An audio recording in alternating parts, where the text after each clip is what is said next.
Hello and thanks for visiting Secrets and Shadows. Please comment on where you are listening from and share any ideas you may have for upcoming episodes. Also, please like and subscribe. It would be greatly appreciated. And now for our story, Restless Beneath the Caribbean Sun. The Bahamian air hit them the moment they stepped off the plane, warm, heavy, salted with the ocean. The scent of sunscreen, rum, and blooming hibiscus clung to every breeze that rolled through the open-air terminal. Above, gulls circled lazily, their cries a shrill welcome that cut through the laughter and chatter of tourists. Beyond the sliding doors, the shimmer of turquoise water glowed in the distance, brighter than any postcard could capture. Clara adjusted the strap of her leather bag, her brow furrowed even as the others grinned with anticipation. She felt the heat soak into her skin and already worried about sunburn, about mosquitoes, about whether the villa would have strong locks on the doors. She had been the one to book the trip, and the responsibility weighed on her like the humid air. Married for 15 years, with 2 children she had left behind with her husband, she was already thinking of the nightly check-ins she would need to make. But another part of her, one she rarely admitted existed, ached for escape, for something more than carpools and PTA meetings. "God, Clara," Denise groaned, tossing her sunglasses onto her head as she stretched like a cat. "Could you at least pretend to be excited? We're in paradise, not Newark." Denise's voice was loud enough to turn a few heads, but she didn't care. Single, brash, unapologetic, she thrived on attention. Her sundress clung tightly to her curves, and her bright red lipstick gleamed in the sun. She was already scanning the crowd for men, smiling slyly at a group of college-age tourists who whistled back at her. Beneath her bravado, though, a flicker of something sharp lingered in her gaze. Loneliness. Clara saw it but didn't say a word. Denise would only bite if she poked. Fiona trailed behind them, her wide-brimmed hat shadowing her pale face. She was married, too, though the diamond on her finger felt like an anchor more than a treasure these days. She had hesitated to come, worried about money, about appearances, about what her husband would think. But now, stepping into the Bahamian sun, she felt something stir. A longing. For freedom, for attention, for someone to look at her and see her as more than a dutiful wife who blended into the wallpaper. Still, she said nothing. Fiona rarely did. She carried her secrets like stones in her pocket, weighing her down but never shared. And then there was Lila. Younger than the rest by almost a decade, she bounced at the edges of the group, her laughter bright and careless. Her sundress was a fluttering thing of yellows and blues, and her skin glowed with youth and a cocktail of excitement. She snapped photos of everything, the palm trees, the arrival sign, even a confused security guard, eager to post them later. She was the single one who was supposed to represent freedom, but beneath her smiles lurked something else. A fear that she was just the kid sister of the group, destined to be talked over, brushed aside, left behind. Together, they spilled out of the terminal and into the waiting heat. The shuttle driver greeted them with a grin, loading their luggage while Denise whispered, "I swear, Clara, if you don't loosen up, I'm spiking your piña colada." Clara gave her a tight smile, refusing to rise to the bait. The ride to the villa wound through streets lined with pastel houses and children playing barefoot in the sand. Vendors waved from stalls heavy with mangoes, pineapples, and sizzling fish, their voices rising above the whine of scooters zipping past. Music spilled from open doors, steel drums, reggae beats, laughter. The world was alive, pulsing, daring them to join. When they finally reached the villa, perched above the sea with balconies that seemed to float over the water, even Clara couldn't stop the small gasp that escaped her lips. The ocean stretched endlessly, the horizon burning gold under the sinking sun. Palm fronds swayed, shadows dancing across the terracotta tiles. For a moment, silence fell between them, as though the island itself demanded reverence. "Now this," Denise breathed, "is what I call living." They carried their bags inside, the scent of salt and fresh linen filling the airy rooms. The villa was spacious, painted in whites and blues, with wide windows that opened to the sea. On the balcony, they stood shoulder to shoulder, each lost in her own thoughts as the sun slipped lower, painting the sky in pinks and oranges. Clara thought of her husband, of her children, of the guilt already knotting in her chest. Denise thought of men, of drinks, of nights she planned to forget. Fiona thought of escape, of whether it was possible to feel young again. Lila thought of belonging, of whether she would matter here or simply fade into their shadows. The ocean whispered below, waves licking the shore. It was beautiful. It was paradise. And already something darker pulsed beneath it, waiting. The first morning broke with a blaze of color. The sun climbed fast over the horizon, washing the villa in gold. Seabirds wheeled overhead, their calls sharp and triumphant. The air smelled of salt and hibiscus, and the sea shimmered like glass, endless and impossible. Clara stood on the balcony with a steaming mug of coffee, her hair pulled into a neat knot. She had woken before the others, restless, her mind unable to sink into the heavy comfort of sleep. She had watched the world wake with her, the fishermen pushing off in narrow boats, the vendors setting up stalls with laughter that carried even this far up the hill. It was beautiful, yes, but Clara couldn't shake the guilt. Her children's faces had flashed behind her eyelids all night, her daughter's small, sleepy voice, her son's hair sticking up at odd angles. She had left them, and for what? To play at freedom for a week with friends she wasn't sure she trusted anymore? Behind her, the villa stirred. Doors opened, feet patted against cool tile, laughter and groans of sleepiness spilling into the open air. Denise appeared first, her hair wild from the pillow, wearing a silk robe that slipped off one shoulder. She carried herself like a queen even before brushing her teeth, her movements deliberate, calculated. "Coffee?" Clara asked, already knowing the answer. God, yes. Denise collapsed into one of the balcony chairs. And then something stronger. Bloody Mary, maybe. Who's making breakfast? Not me. Clara bit back the retort that hovered on her tongue. Denise thrived on provoking, and Clara had learned long ago that pushing back only fueled her. Fiona appeared next, wrapped in a long cover-up despite the climbing heat. She moved quietly, almost ghost-like, her eyes downcast as though afraid to draw attention. She took a seat beside Denise, murmuring a thank you when Clara slid a mug across to her. Then came Lila, bursting onto the balcony with a bright laugh. She was still in her pajamas, her hair wild, phone in hand. "You will not believe how many likes my post already has.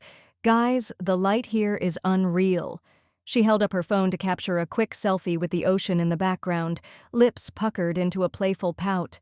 Denise snorted. "God forbid we go 5 minutes without documenting every second." "It's called sharing the experience," Lila shot back, bristling. "Not all of us are dead inside, Denise." The words hung in the air, sharp and cutting. Fiona's mug froze halfway to her lips. Clara's jaw tightened. Denise only smirked, clearly pleased to have struck a nerve. "Easy, kitten," Denise drawled.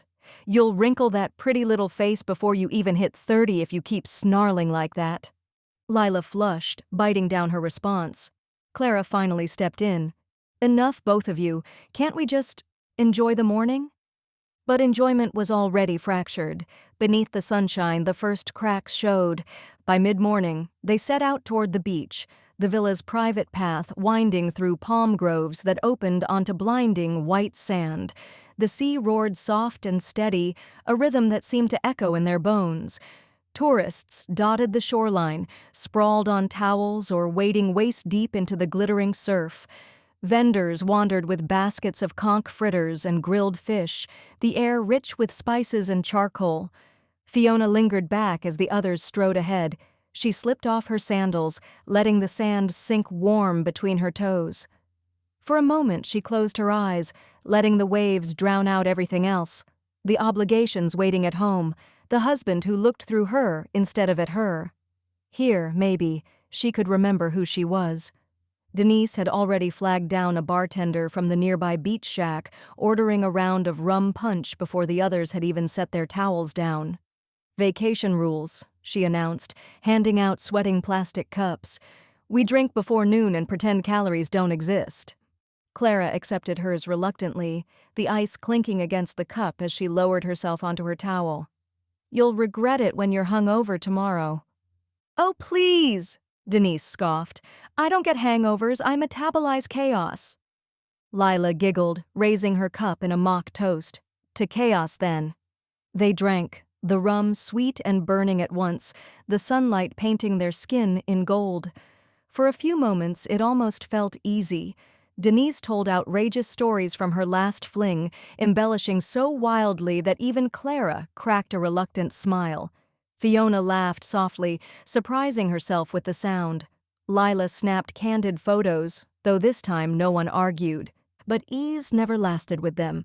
The first tension came when two men approached, locals, sun-browned and smiling with easy confidence. They introduced themselves in lilting accents, offering to show the women the best bars in town that evening. Denise leaned in instantly, her laugh low, her hand brushing one man's arm. Lila's eyes widened with excitement, already nodding. Clara stiffened. "We don't even know them." "That's the point, Clara," Denise said with a roll of her eyes. "We're supposed to be having fun." Fiona glanced between them, uncertainty flickering across her face.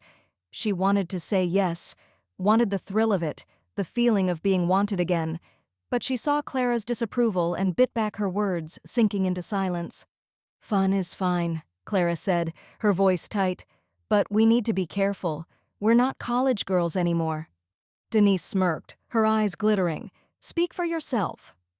The men eventually drifted away, leaving behind a faint tension that clung even as the women slipped into the surf. The water was warm, wrapping them in silk, the waves tugging gently at their legs.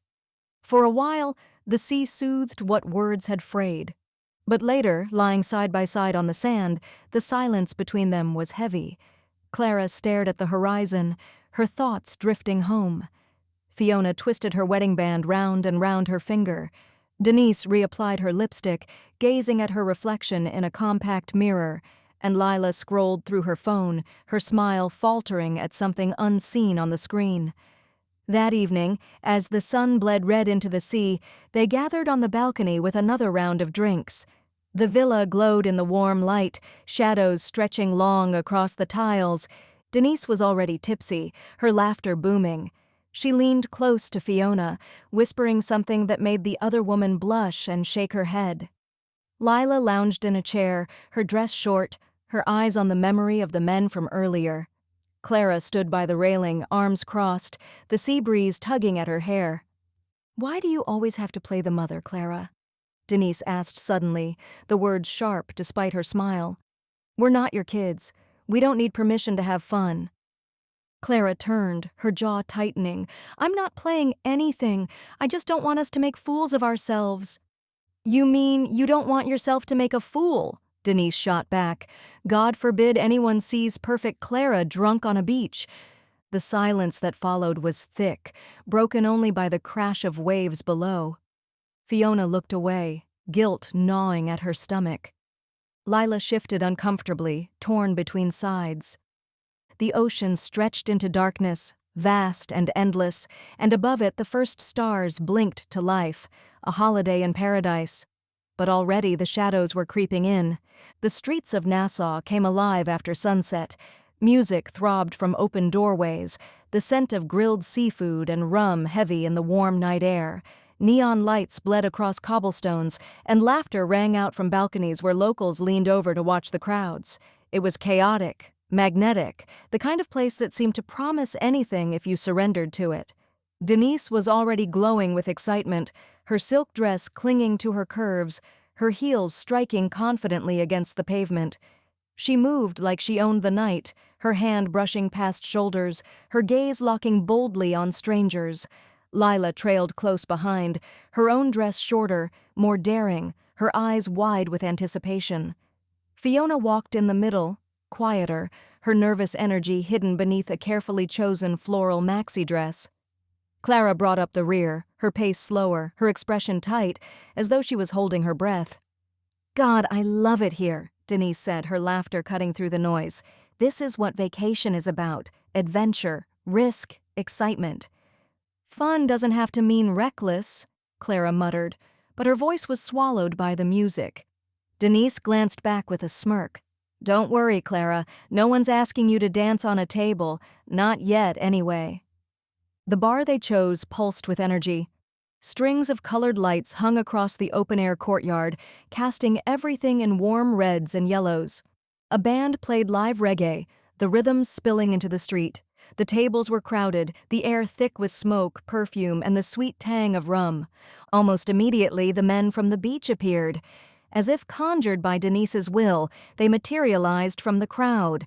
Tall, handsome, with easy grins. One of them, Marcus, slid up beside Denise with a familiarity that made Clara bristle.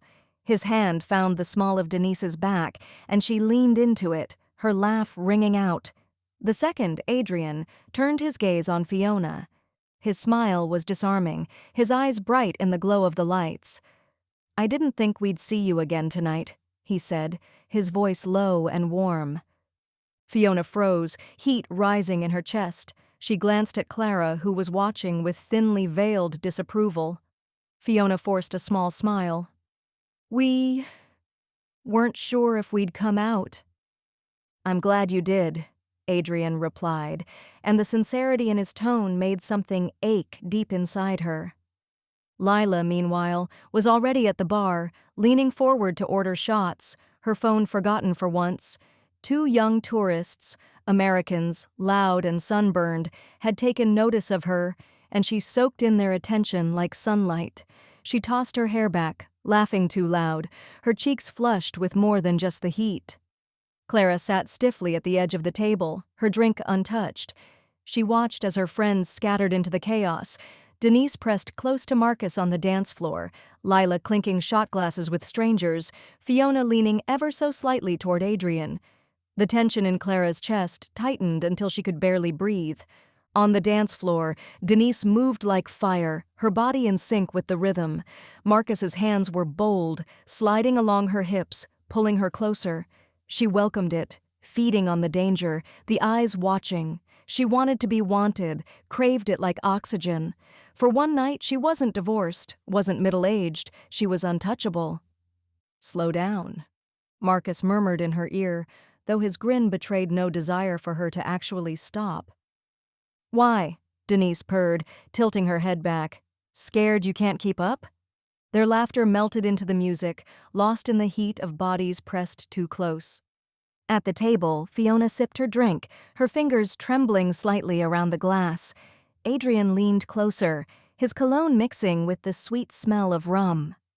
"Are you here with your husband?" he asked casually. The words sliced through her like a blade. No, he's not here. He's back home." Adrian nodded, his eyes never leaving hers. "Then tonight, you're just you, not someone's wife, not someone's mother, just Fiona." Her breath caught. It had been years since anyone had looked at her that way, spoken to her like she was something more than an extension of someone else's life. Guilt twisted in her stomach, but the thrill was undeniable. Clara watched the exchange with mounting unease. She felt like the only adult in a room full of children playing with fire. Her gaze flicked between Denise's wild abandon, Lila's reckless flirtations, Fiona's quiet temptation. She wanted to scream at them, to shake them, to remind them of consequences, but the music was too loud, and her words would only sound like nagging. So she sat, seething, sipping her water while the others slipped further from her grasp. Hours blurred in a haze of music and rum. Denise disappeared into the shadows of the courtyard with Marcus, their laughter echoing before vanishing entirely. Lila danced on a low stage with one of the tourists, her movements clumsy but exuberant, her hair sticking to her damp forehead. Fiona remained at the table with Adrian, their conversation dipping into dangerous territory. Favorite books, regrets, unspoken longings. Each word drew her closer, her body betraying her restraint. Finally, Clara snapped. "Fiona," she said sharply, her voice cutting through the hum of conversation. Fiona startled, nearly spilling her drink. "What?" "Don't," Clara said, her eyes hard. "You have a husband, children." The words hit like a slap. Fiona flushed crimson, shame flooding her veins. Adrian shifted uncomfortably, the spell broken. "Clara," Fiona whispered, her voice trembling. "Please." But Clara didn't relent. "This isn't who you are. Don't throw away your life for this." The table fell silent, the weight of Clara's judgment suffocating. Lila returned just in time to feel the tension, her smile faltering. "What's going on?" "Nothing," Fiona muttered, standing abruptly. She fled toward the bathroom, her footsteps uneven. Adrian excused himself shortly after, leaving Clara alone with her righteousness and Lila with her confusion. Denise, somewhere in the dark, was beyond caring. When they finally stumbled back to the villa, the night was thick with unspoken words. Denise was radiant, her lipstick smudged, her hair tangled. She hummed under her breath, satisfaction written across her face. Lila was giddy, recounting her clumsy dance with the tourists, her laughter sharp. Fiona was silent, her eyes red, her body tense. Clara trailed behind, exhaustion weighing her down. Inside, the silence broke into fragments. Denise tossed her purse onto the couch, flopping down with a sigh. "Well, that was one hell of a first night." "Some of us went too far," Clara snapped, unable to hold back. Denise sat up, eyes narrowing. "And some of us didn't go far enough." Lila glanced between them nervously, chewing her lip. Fiona slipped upstairs without a word, the sound of her door closing like a final note in an unfinished song. Denise smirked, leaning back again. "You can't keep us all in cages, Clara. Some of us actually want to live." Clara's hands clenched into fists. The villa seemed suddenly too small, the walls pressing inward. She wanted to argue, to lay bare every frustration, every judgment, but the words caught in her throat. Instead, she turned away, walking into the night air on the balcony. The ocean stretched into blackness, endless, indifferent. Somewhere out there, the waves devoured the shore, relentless and uncaring. The holiday had barely begun, and already the cracks were widening. The sun the next morning was merciless.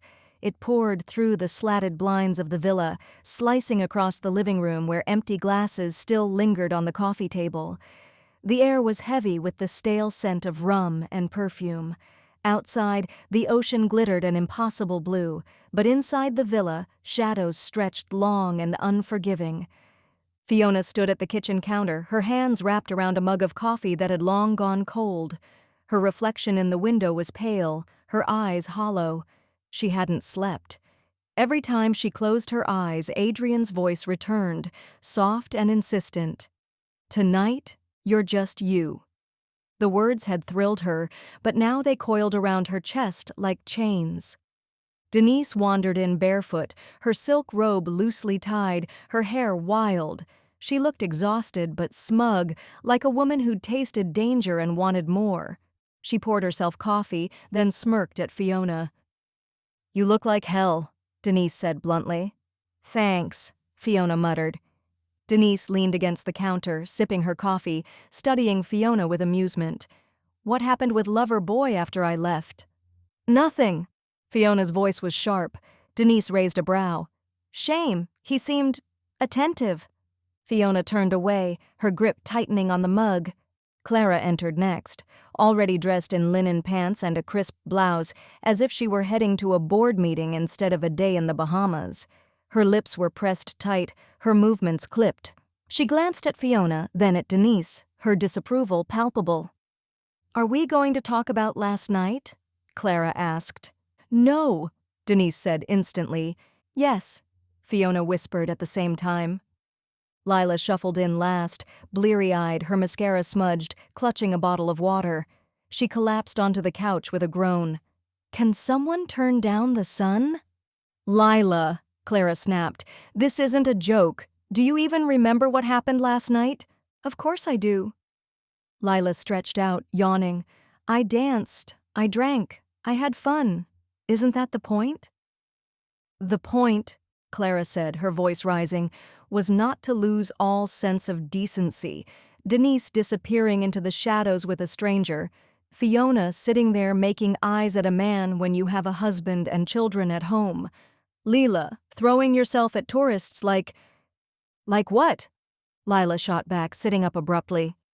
Like you're desperate, Clara finished coldly. The words hit the room like a slap. Lila's face crumpled, anger and hurt warring in her eyes. Screw you, Clara. At least I don't spend every minute of my life judging everyone else because I'm too bitter to have fun. Denise barked out a laugh. Finally, someone said it. Clara's face flushed crimson. You're all acting like children. Do you have any idea how you looked last night? Like fools, like women who don't value themselves. Denise set her mug down with a loud clink. Correction, we looked like women enjoying life, something you wouldn't recognize if it smacked you in the face. The tension exploded. Words flew, sharp, venomous, years of buried resentment bubbling up. Denise accused Clara of being a control freak who sucked the joy out of everything. Lila accused her of always looking down on them, never missing a chance to twist the knife. Clara fired back that Denise was reckless, selfish, a cautionary tale in heels, and that Lila was too weak to stand on her own without male attention. Through it all, Fiona stood silent, the words battering against her like waves, until finally Clara turned on her. And you, Clara said, her voice like steel, you're throwing your marriage away for what? A few sweet words from a man you'll never see again? How pathetic. Fiona's mug shattered against the sink before she even realized she'd thrown it. Coffee streaked down the tiles, shards glittering in the sunlight. She spun on Clara, her chest heaving. You don't get to talk about my marriage, Fiona said, her voice breaking. You don't know what it's like, going home every day to someone who doesn't even see you anymore, who doesn't touch you, doesn't listen, doesn't care. You don't know what that feels like, Clara. Silence. The weight of Fiona's words pressed down on all of them. Clara's mouth opened, then closed. Denise stared, her smirk gone. Lila looked away, her eyes wet. Fiona's hands shook as she pressed them against the counter. Maybe I wanted to feel alive for once. Maybe I wanted someone to remind me I'm still here, that I'm still a woman. Is that so pathetic? Her voice cracked, the pain in it raw. No one answered. Later, the four of them sprawled on the beach, the earlier storm of words lingering like smoke. They didn't speak much. The ocean roared, indifferent to their silence. Denise wore her sunglasses, her expression unreadable. Lila picked at the hem of her towel, biting her lip. Clara sat rigid, arms crossed, staring out at the horizon. Fiona lay flat on her back, her eyes closed, as if willing herself to vanish. After a long while, Lila broke the silence. We can't keep doing this. No one responded. I mean it, she pressed. We came here for a holiday. If all we do is fight, what's the point? Clara let out a sharp laugh. The point was to spend time together, but clearly I was the only one who thought that mattered.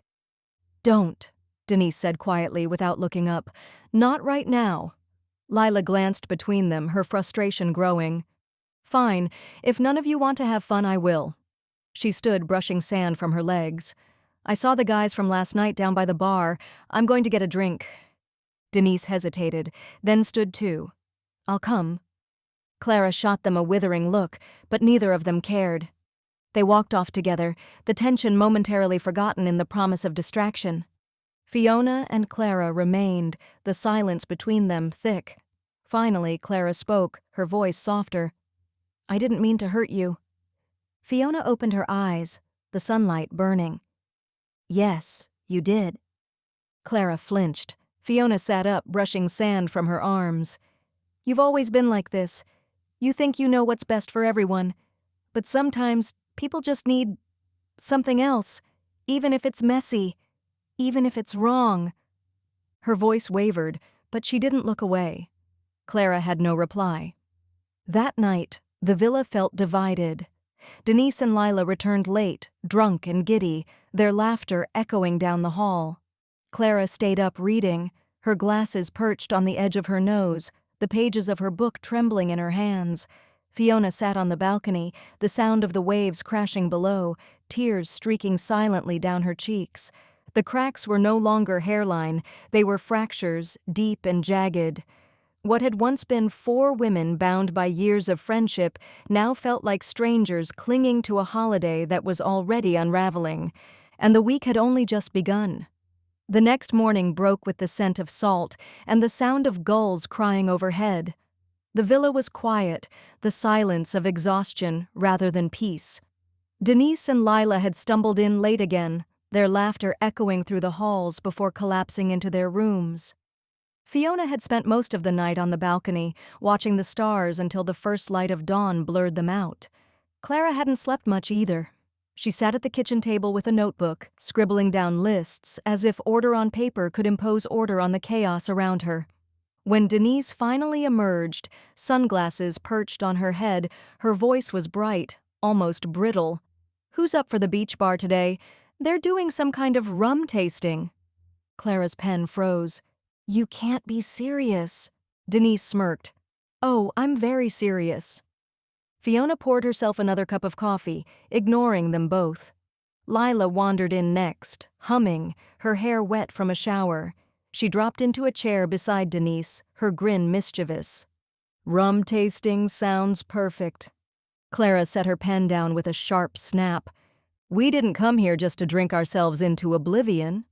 "No," Denise said, her smile turning sharp. "You came here to sit in a corner and judge everyone.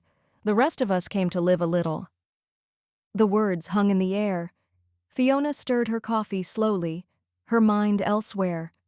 Adrian's smile kept flickering in her thoughts, uninvited but insistent.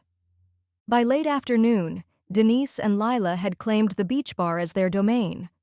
The place was alive with music and color, steel drums beating, tourists laughing, bartenders juggling bottles of rum as if it were theater. The sun dipped lower, turning the water into liquid gold. Denise leaned against the bar, her silk cover-up slipping from one shoulder, her laughter bright as she let a tall, broad-shouldered man with a surfer's tan buy her another drink. She touched his arm when she laughed, her bracelets clinking. "Where are you from?" he asked, his accent American, his smile easy. "Does it matter?" Denise purred. "I'm here now." Lila was close by, perched on a stool with a European-looking man, his curly hair falling into his eyes, his hand already resting on her thigh. She leaned into him, her giggles spilling like champagne. The men were strangers, but that was the point. From a table in the shade, Clara watched with tight lips, her book open but unread. Every laugh from Denise, every flirtatious touch from Lila, chipped at her patience. She wanted to drag them back to the villa, shake sense into them. Instead, she sat still, nails digging into her palms, her frustration a knot in her chest. Fiona hadn't gone with them. She walked alone along the shoreline, the water lapping at her ankles, the sky streaked pink and orange. Each step felt heavy. She told herself she needed space, time to think, but the truth was she was searching. For what? She wasn't sure. She saw him before he saw her. Adrian, leaning against the railing of a dock, a drink in his hand, watching the horizon. Her breath caught. For a moment, she considered turning back, retreating before he noticed her. But something inside her, raw and desperate, pushed her forward. "Fiona," he said when she approached, his voice warm, familiar, as though they had known each other far longer than a night. "Adrian." She tried to sound casual, but her voice was unsteady. They stood in silence for a beat, the ocean stretching endless before them. "I wasn't sure I'd see you again," he said finally. "Neither was I." His eyes held hers, steady and unyielding. "Walk with me?" She nodded. They walked along the dock, their shoulders brushing, neither speaking for a while. The world around them seemed to blur. The music from the bar, the laughter of tourists, the rush of waves, all faded until it was only the two of them. "You don't seem happy," Adrian said softly, not as a question but as an observation. "I'm not," Fiona admitted. The words slipped out like a confession she hadn't meant to make. "Then why stay?" Her breath hitched.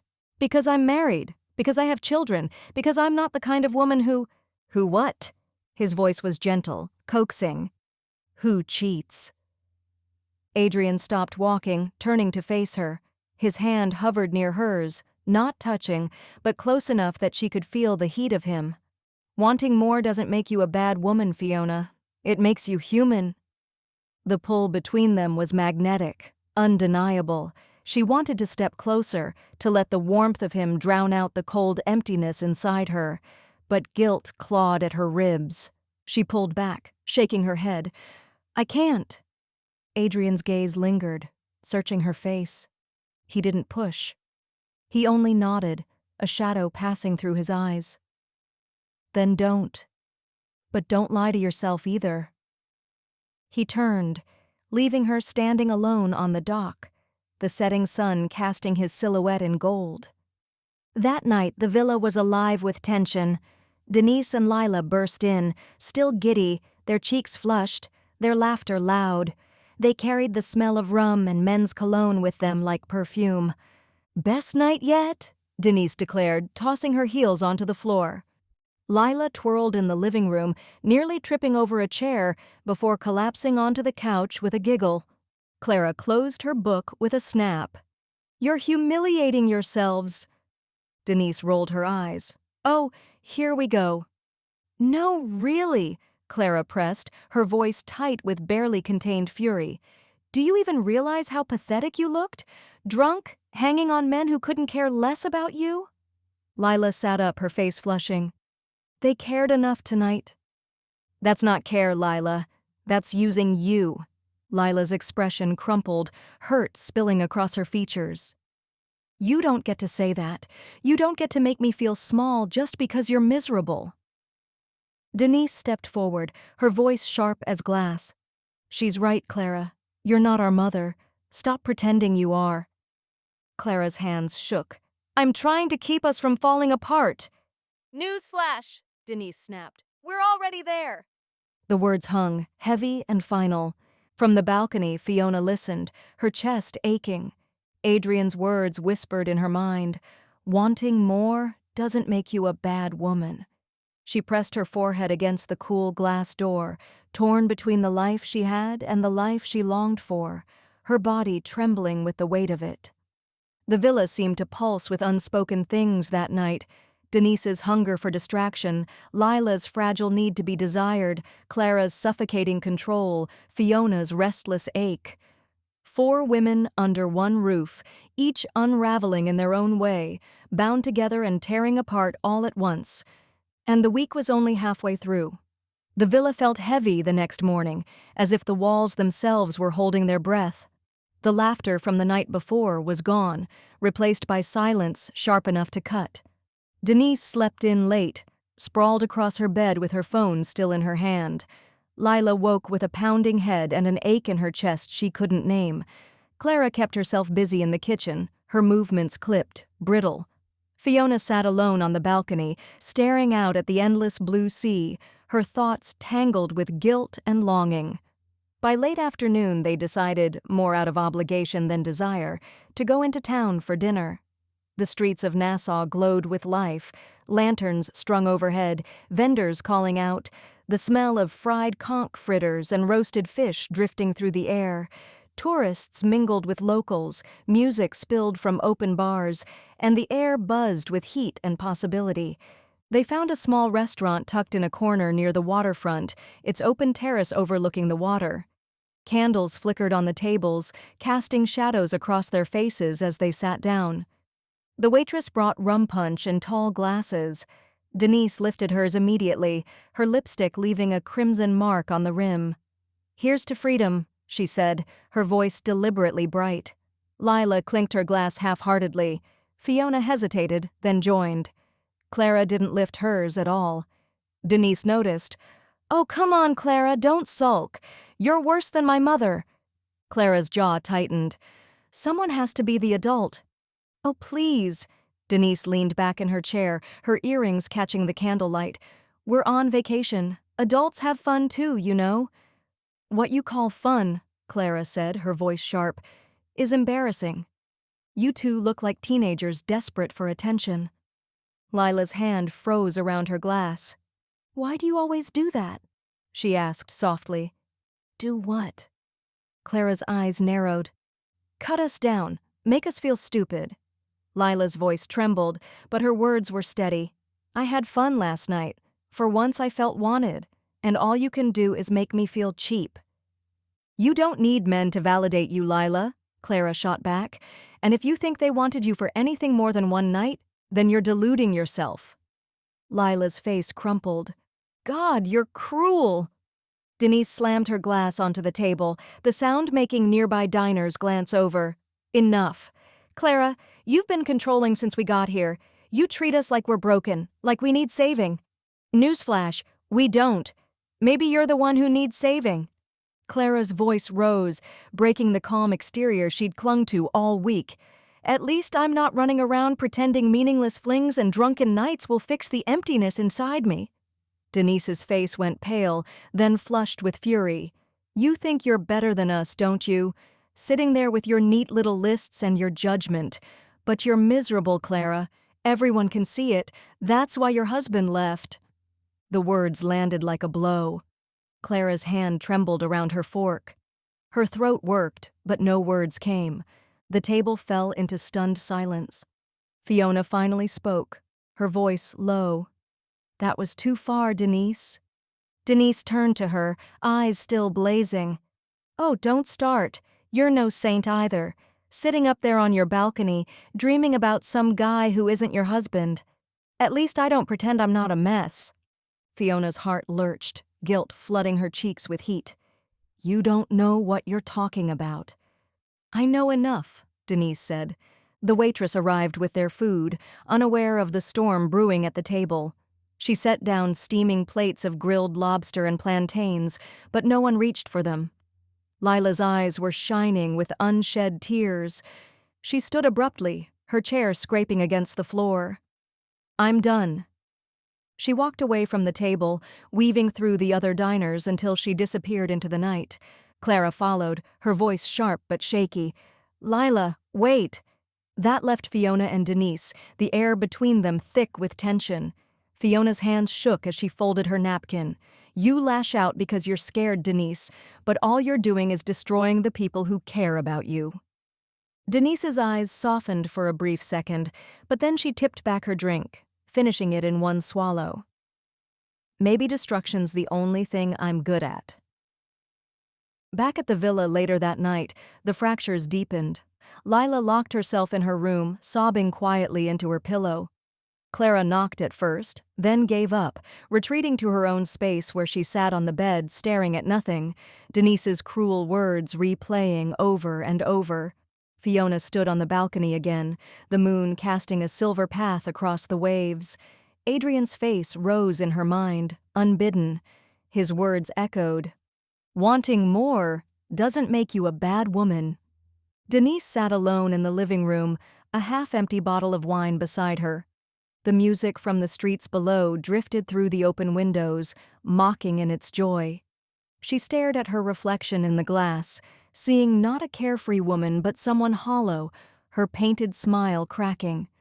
The villa no longer felt like a sanctuary, it felt like a cage, each woman pacing within her own bars, her own wounds bleeding raw. The vacation that was meant to bring them closer had instead begun to tear them apart, and the week was far from over. The Bahamian morning broke soft and golden, but inside the villa, the air was brittle. No one spoke over breakfast. Clara poured herself coffee with trembling hands, not bothering to make toast for the others. Denise stumbled in late, wearing sunglasses though the blinds were still drawn. Lila never appeared at all. Fiona slipped in and out without a word, her beach towel draped over one shoulder like a flag of retreat. It was as if the dinner from the night before had carved fault lines between them, and now they balanced precariously on separate islands of anger, guilt, and shame. By mid-morning, they drifted apart entirely. Lila found herself walking along the shoreline, her feet sinking into the warm sand. Her head still ached from crying, but the sea air soothed her raw nerves. She wore a flowing sundress that clung to her legs in the breeze. A group of men played volleyball nearby, their laughter bright, their bodies glistening with sweat. One of them, tall, broad-shouldered, with a crooked smile, caught her eye. He jogged over, his chest rising and falling, his hair damp. "You should join," he said, grinning. Lila shook her head, embarrassed. "I don't play." "Then sit and watch. I'll give you a good show." She laughed despite herself, a sound that felt foreign after last night's tears. He introduced himself as Tyler, a tourist from Florida. Soon, she was sitting on the sand with him, her knees brushing his, their conversation easy, playful. He told her she was beautiful in a way that felt genuine, not rehearsed. For a moment, she believed him. When he kissed her later, just beyond the dunes where no one could see, she didn't resist. His hands were rough, his lips urgent, and her body responded with a hunger she hadn't felt in years. For an hour, she let herself dissolve into the escape of it, into someone else's arms, someone who didn't know her flaws or her past. But when it was over, she felt hollow. Tyler grinned and kissed her forehead, already looking back toward the volleyball court. She walked away with sand clinging to her dress, her throat tight. Denise chose her escape in the crowded streets of Nassau. By late afternoon, she was draped across a bar stool in a dim, neon-lit lounge, laughing too loudly at jokes that weren't funny. Her lipstick smudged, her rum glass refilled endlessly. A man with tattoos snaking up his forearms slid onto the stool beside her. His accent was Bahamian, his voice smooth as dark liquor. "You look like trouble," he said. "You have no idea," Denise purred, leaning closer. They left together, his arm around her waist, her laughter echoing down the narrow street. They pressed against the wall of an alley, her hands tangled in his shirt, his mouth claiming hers. The world spun with heat and liquor, and she welcomed the dizziness. Hours later, she stumbled back into the villa, barefoot, her hair tangled, her dress twisted. Clara's disapproving glare met her at the door, but Denise only smirked. "Don't wait up next time," she said, slamming her bedroom door shut. Fiona sought quiet instead. She wandered back to the cove where she'd met Adrian days before. The sky was painted in bruised purples and golds as the sun began to sink, and there he was, leaning against the same rock as if waiting for her. "I wasn't sure you'd come," he said softly. "I shouldn't have," she admitted. But she didn't leave. They talked in low voices, the waves lapping at the shore around them. He asked about her life in London, her husband, the marriage that sounded more like a business arrangement than love. She confessed things she'd never told anyone, her fear of being invisible, her longing for something more. When he touched her hand, she didn't pull away. When he kissed her, slow and deliberate, she let herself melt into it. The guilt was immediate, sharp, but the warmth of his body dulled the edge. They walked back together in silence, the night air thick with unspoken words. Clara, meanwhile, stayed at the villa, pacing like a restless animal. The fight had cracked something inside her, Denise's cruel words replayed over and over. "That's why your husband left." She poured herself a glass of wine, then another, her discipline crumbling. She picked up her phone, thumb hovering over her ex-husband's number, but she couldn't bring herself to call. Instead, she hurled the phone onto the couch and sat down hard, pressing her palms into her eyes. By the time the others trickled back, Clara was simmering with resentment. Lila tiptoed past, her hair wine-tossed, her cheeks flushed. Denise banged her door shut without a word. Fiona slipped quietly into her room, her expression unreadable. Clara sat alone in the living room, staring at the empty wine glass in her hand. "We're falling apart," she whispered to herself. That night, the villa felt like a battlefield in disguise. Each woman retreated to her corner, clutching her secrets like weapons. The silence was heavier than any argument, laced with things unsaid. Denise lay awake, her pulse still racing from her reckless encounter. Lila stared at the ceiling, guilt gnawing at her despite the memory of Tyler's lips. Fiona curled beneath the sheets, her husband's face warring in her mind with Adrian's touch. Clara sat rigid in bed, her jaw clenched, promising herself she wouldn't cry. Outside, the waves crashed against the shore, indifferent to the chaos inside the walls of the villa. The week was only halfway done, but already it felt as though none of them would leave the Bahamas the same. The next morning, the villa smelled faintly of stale rum and salt air. Sunlight streamed through the open curtains, too bright for the mood inside. The women gathered reluctantly at the long dining table, their faces tight, their words clipped. Clara sipped her black coffee like it was medicine, her eyes fixed firmly on her plate. Denise strolled in last, barefoot, wearing a man's shirt buttoned loosely over her swimsuit. She hummed to herself as if the night before had been nothing more than a harmless adventure. "You look cheerful," Clara said, her tone dripping with contempt. Denise smirked, sliding into a chair. "What can I say? The locals are friendly." Lila flushed and shifted uncomfortably. Fiona looked down at her hands, her cheeks warming with guilt. Clara's eyes narrowed. "Friendly? Is that what you call stumbling in at 2 a.m, reeking of cheap liquor?" Denise shrugged, reaching for a slice of papaya. "Better than sitting here sulking like a corpse." The words landed hard. Clara slammed her cup onto the table, coffee sloshing over the rim. "At least I don't throw myself at strangers to feel alive." Silence knifed through the room. Lila's fork slipped from her hand. Fiona inhaled sharply. Denise's smirk faltered, replaced by a glint of something darker. "Careful, Clara. Not everyone here is so innocent." Her eyes flicked toward Lila, then Fiona, deliberate and slow. Lila's face drained of color.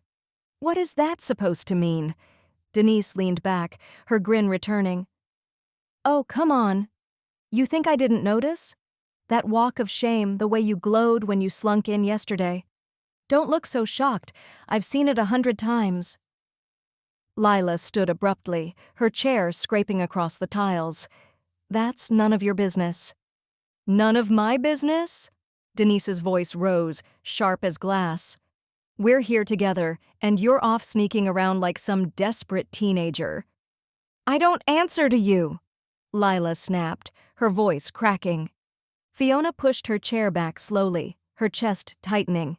She wanted to disappear, to slip out before the spotlight turned on her.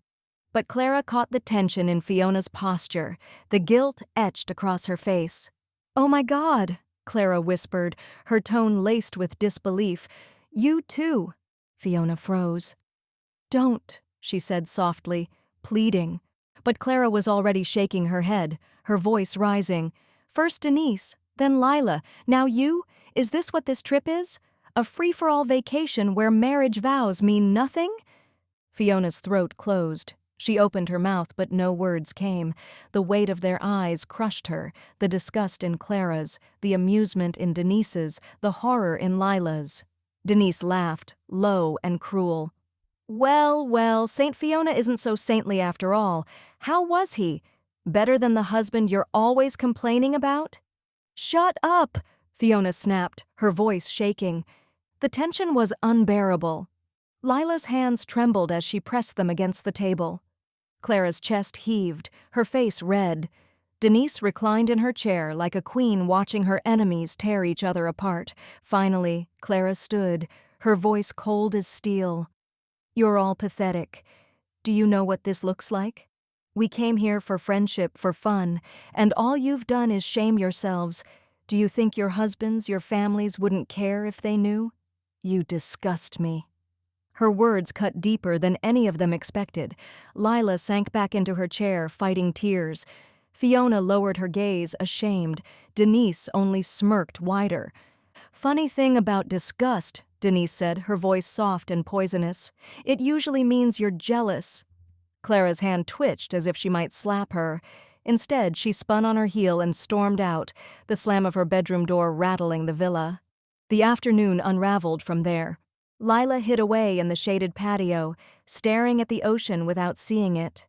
Her chest felt tight, her mind tangled in guilt and longing. She thought of Tyler's hands, his lips, the way he hadn't asked for anything but her body, and the emptiness that followed. Fiona wandered the garden paths alone, her stomach in knots. Every time she closed her eyes, she saw Adrian's face. His touch lingered on her skin like a brand. She wanted to see him again, yet the thought of her husband finding out filled her with dread. Denise, refusing to brood, left for the town again. She returned hours later, a shopping bag in hand and sunglasses perched smugly on her face. She whistled as she unpacked trinkets onto the counter, deliberately ignoring the heavy silence of the villa. By dusk, Clara reemerged. She carried herself stiffly, her jaw set. She said nothing as she poured herself a glass of wine, her silence louder than shouting. That night, the four of them sat in the living room, the television flickering in the background, though none of them watched. The air was thick, humid, electric. Denise stretched across the couch, sipping her drink. "You know," she began casually, "this whole trip has been more entertaining than I expected. Secrets, scandals, betrayals, better than reality TV." "Stop," Lila muttered. "What?" "I'm just saying the truth. At least I'm not pretending to be something I'm not." "Pretending?" Fiona's voice was low but sharp. Denise smirked. "Yes, pretending. You, sneaking around with your island fling. Lila, throwing herself at the first man who calls her pretty. And Clara—" She turned, her eyes glittering. "Clara, who judges us all while drowning herself in wine because she can't stand her own reflection." Clara's breath hitched. The glass in her hand trembled, then shattered against the floor as she hurled it across the room. The sound rang through the villa, violent and final. "Get out!" Clara hissed, her voice trembling with fury. "Get out of my sight before I do something I regret." For once, Denise didn't laugh. She rose slowly, her smirk faltering. Without a word, she walked to her room and closed the door. The silence left behind was worse than the argument. Lila wiped her eyes with the back of her hand, whispering, "We're destroying each other." Fiona said nothing. She couldn't deny it. That night, each of them lay awake, their thoughts circling like vultures. Denise, restless, stared at the ceiling and wondered how far she could push before everything snapped. Lila clutched her pillow, guilt eating her alive. Fiona dreamed of Adrian's hands and woke with tears in her eyes.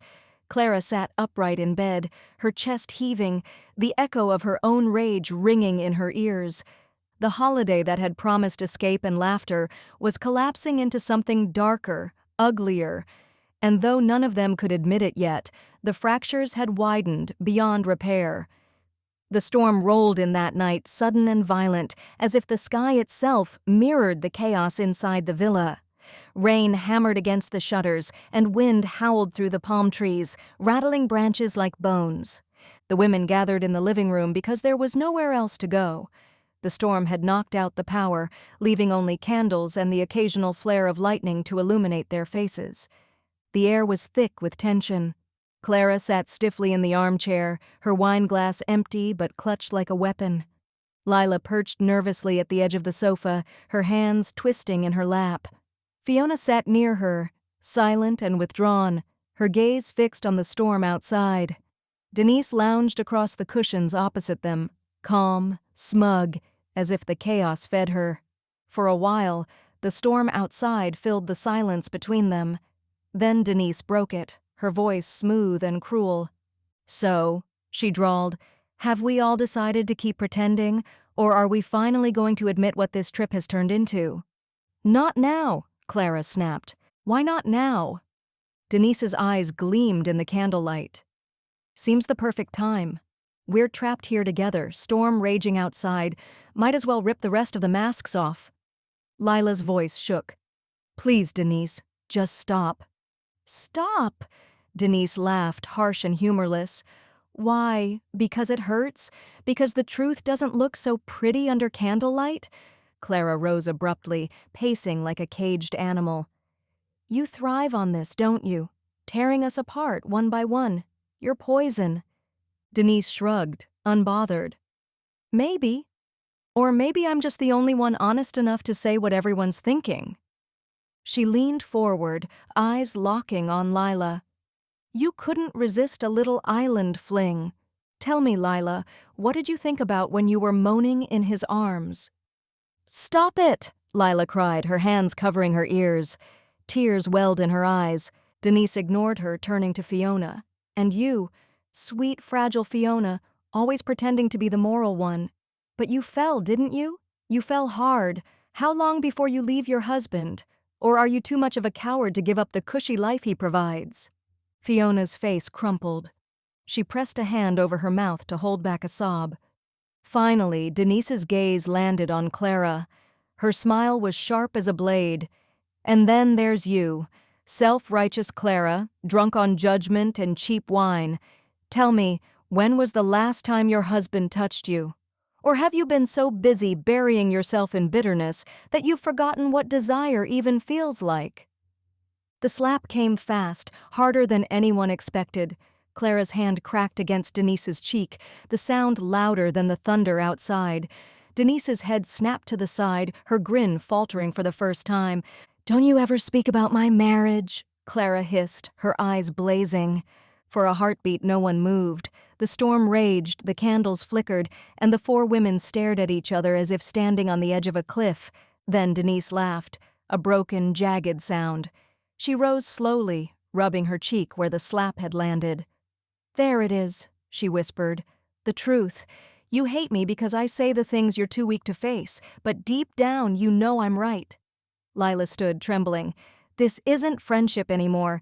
This is hell."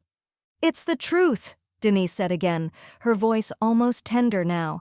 "And the truth always burns." "Enough!" Fiona shouted, her voice breaking. She stood too, her chest heaving. "We came here to escape, to forget the crap at home, and all we've done is destroy each other. Don't you see it? We're not friends anymore. We're vultures, circling, waiting for the weakest one to fall."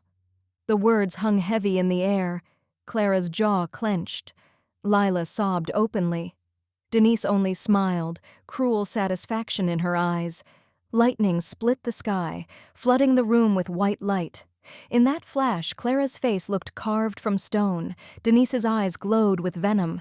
Fiona's cheeks glistened with tears, and Lila looked like a broken doll. The storm raged on. Hours later, after the shouting had burned itself out, the villa was silent again. Denise had retreated to her room, her laughter echoing in the others' ears long after she closed the door. Lila lay curled on the sofa, her shoulders shaking with silent sobs. Fiona sat beside her, stroking her hair, though her own tears slipped unchecked. Clara paced the hall, a glass of wine in her hand, muttering curses under her breath. The storm outside began to fade, but inside the villa, the damage was permanent. The fragile bonds of friendship had snapped, leaving only resentment, betrayal, and the bitter knowledge that nothing would ever be the same. By dawn, the air was heavy with exhaustion. They had reached the breaking point, and on the other side, there was no going back. The next morning, the villa was quiet in a way that felt dangerous. The storm had passed, leaving the air sticky and still, but the tension within the walls was suffocating. Each woman moved silently, avoiding eye contact, the ghosts of the previous night hovering over every gesture. Denise was the first to break the silence, sauntering out of her room in a loose sundress, her sunglasses perched on her head like armor. "Good morning," she said, her voice deceptively cheerful. "Or should I say, morning after the war?" Clara's eyes narrowed. "Don't start," she muttered, gripping her coffee mug as if it were a shield. Denise smirked, ignoring the warning. "You know, the town is buzzing. People talk. A little rumor spreads like wildfire here, you know." "What are you talking about?" Lila's voice trembled. "Oh, don't act innocent," Denise said, leaning back in her chair. "It seems someone's been rather entertaining during the night." Lila flushed crimson, sinking into her chair. Fiona stiffened, her lips pressed together. Clara's jaw clenched so tightly it hurt. "You didn't?" Lila began, but Denise cut her off. "Relax. I didn't say anything to anyone. Yet." The implication alone was enough. Lila's hands went to her face. I can't believe this," she whispered. Denise rose, walking deliberately around the table, her presence magnetic and dangerous. "Oh, believe it. I've seen things, and I've heard things. People talk, and when they talk it's not flattering. Not for any of us." Clara slammed her mug down, the crash echoing through the room. "You're insane." Denise tilted her head, smiling. Or maybe I'm just the only one awake.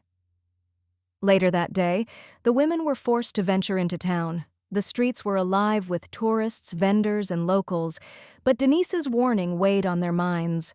Every glance, every whispered word felt like an accusation. As they passed a small cafe, Lila noticed a group of men sitting at a table outside. One of them waved, a familiar crooked smile lighting up his face. Tyler. Her stomach twisted. She tried to duck behind Fiona, but it was too late. He called out her name, laughing. "Oh no," Lila muttered, wishing the earth would swallow her whole. Denise caught the exchange immediately. She leaned closer, her voice low and sharp. "See? I told you. The rumors start themselves if you just live your life." Fiona's hand found Lila's shoulder. "Ignore it," she whispered, but the tension was palpable. Tyler jogged over, oblivious to the storm swirling inside Lila. "Hey, fancy seeing you here again. Come sit." Lila shook her head, mortified.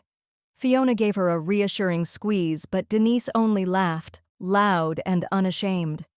Meanwhile, Denise's own escapade from the night before had consequences of its own. The man she had left behind had told a few friends about their encounter. By mid-afternoon, whispers had reached the town square. Shopkeepers glanced her way with knowing smirks. Even the hotel staff were unusually attentive, their smiles tight and conspiratorial. Clara noticed it instantly. "You've gone too far, Denise. People are talking about us because of you."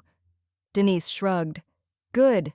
Let them. It's not my problem if the world can't handle a little fun."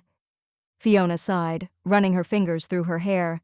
"It is your problem, Denise, because you're dragging us all down with you."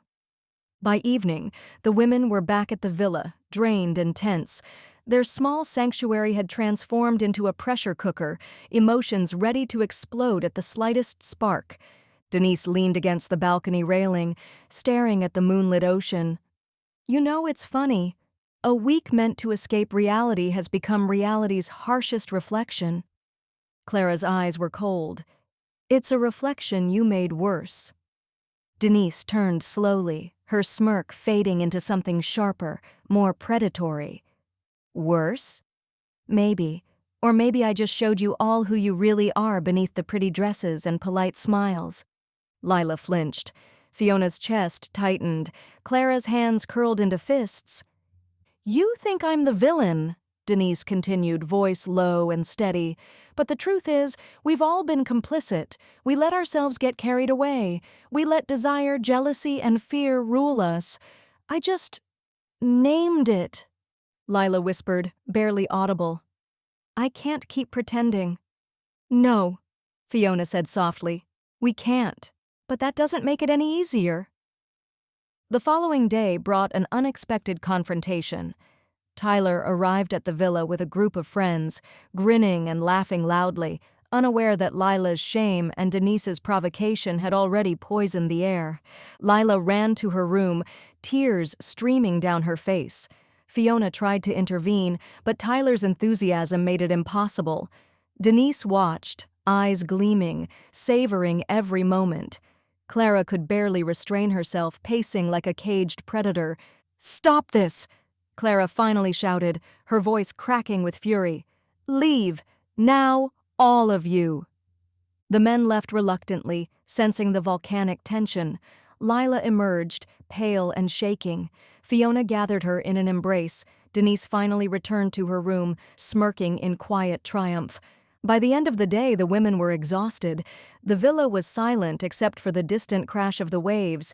Each knew the vacation's final days would be tainted, the past spilling into every glance, every word. The consequences of their actions, reckless and impulsive, were unavoidable. The fractures in their relationships had widened, toxicity had taken root. And though none of them could admit it yet, the fallout would follow them home, long after the Bahamian sun had faded behind the horizon. The final morning of their Bahamian holiday arrived in eerie silence. The villa, once alive with laughter, music, and clinking glasses, now felt like a mausoleum. Every corner bore the weight of unspoken truths and bitter words. The storm from days before had left the air heavy and thick, the humidity pressing against their skin like a living reminder of the emotional turbulence inside. Clara sat at the breakfast table, her coffee untouched, eyes fixed on the horizon where the turquoise sea met the sky. Lila hovered near the kitchen, wringing her hands, and Fiona sat quietly on the veranda, lost in thought. Denise, true to form, lounged across the sofa, sunglasses on, a slight smirk playing on her lips. "This is it," Clara said finally, her voice low but steady. "Last day. We leave today. And I don't know. I just want some sort of closure before we go back to our lives." Denise tilted her head, mock sympathy in her gaze. Closure. After all this? Don't be naive, Clara. There's no closure, not when the truth's been bared so completely. "Then what do we do?" Lila asked, her voice trembling. "Just pretend none of it happened?" Fiona's eyes glistened with tears. "We can't, but maybe we can try to survive it." Denise chuckled, soft and dark. "Survive it? You mean endure the mess we made?"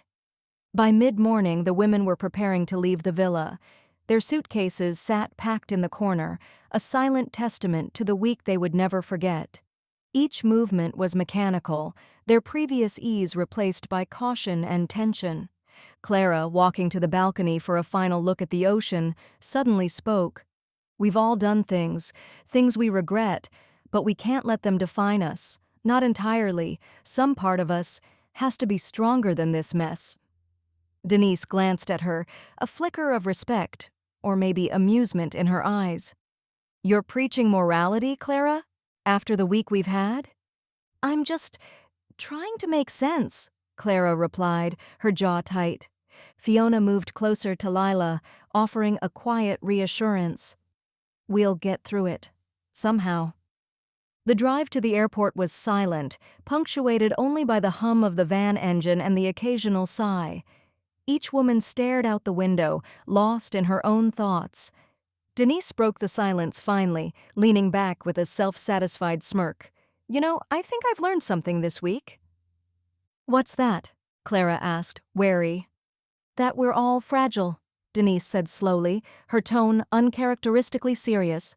"Even me. We crave attention, approval, danger, and when it comes we act recklessly. It's human. Brutal, messy, human." Lila shivered. "You make it sound like it's a lesson worth learning." "Maybe it is," Denise said, glancing at each of them. "Or maybe it's just a warning." At the airport, the group stood awkwardly in the departure lounge, their boarding passes clutched tightly. Tourists bustled around them, oblivious to the emotional storm they carried with them. "You know," Clara began, "we can't take this holiday back. We can't erase what happened. But maybe we can take something forward. A warning, a memory, a lesson." Denise smirked but didn't argue. Lila sniffled softly, nodding. Fiona reached for her hand, giving it a reassuring squeeze. The plane took off, leaving the turquoise waters behind. Below, the Bahamian coastline shrank, the villa disappearing into the distance. Each woman stared out the window, lost in memory and reflection. Clara thought about her anger, her judgments, and realized she had underestimated her own capacity for weakness. Lila's mind raced with shame and longing, the sting of impulsive choices and reckless desire still raw. Fiona tried to untangle her feelings, torn between guilt and the bitter thrill of rebellion, and Denise, for once, felt a shadow of something she rarely acknowledged, the weight of responsibility. She had provoked, exposed, and pushed, but even she couldn't fully escape the consequences. Back home, life resumed its usual rhythm, yet the memories of the Bahamas lingered like a shadow over each woman. They returned to husbands, jobs, and routines, but beneath the surface, the tension remained. Whispers of rumors, fleeting glances, and the unspoken knowledge of what had occurred hovered like ghosts. The week had ended, but the emotional aftermath would echo for months, years even. Their friendships were irreparably changed, bonds stretched thin by jealousy, desire, and betrayal. They had faced themselves and each other in ways they could never undo. Yet, in that reckoning, there was also a strange clarity. The toxicity, the heat, the mistakes, they had all revealed something essential about each of them. Strength, weakness, desire, fear. They would carry it forward, altered, aware, wiser, and perhaps a little more guarded. As night fell, each woman reflected in her own space. Clara poured a glass of wine and stared into the reflection in her kitchen window, seeing both the woman she had been and the one she was becoming. Lila lay in her bed, staring at the ceiling, remembering the thrill and the shame, the faces of strangers and friends alike. Fiona quietly read a book, her thoughts drifting to the lessons of the week, trying to reconcile them with her life. Denise leaned on her balcony, watching the city lights twinkle, a wry smile tugging at her lips. She knew she had sparked the chaos, but she also understood that chaos, like life, was inescapable. The Bahamas had ended, but the story of their desires, betrayals, and friendships would not.